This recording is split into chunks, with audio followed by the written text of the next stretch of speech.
أأنتم أشد خلقا أم السماء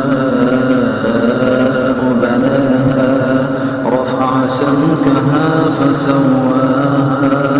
وأغطش ليلها وأخرج ضحاها والأرض بعد ذلك دحاها أخرج منها ماءها ومرعاها والجبال أرساها متاعا لكم ولأنعامكم فإذا جاءت الطامة الكبرى يوم يتذكر الإنسان ما سعى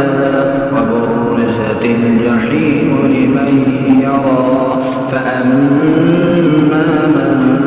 طغى وآثر الحياة الدنيا فإن الجحيم هي المأوى وأما من خاف مقام ربه ونهى النفس عن الهوى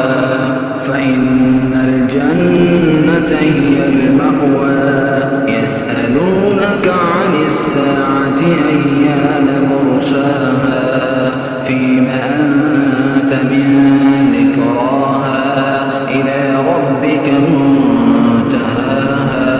إنما أنت منذر من يخشاها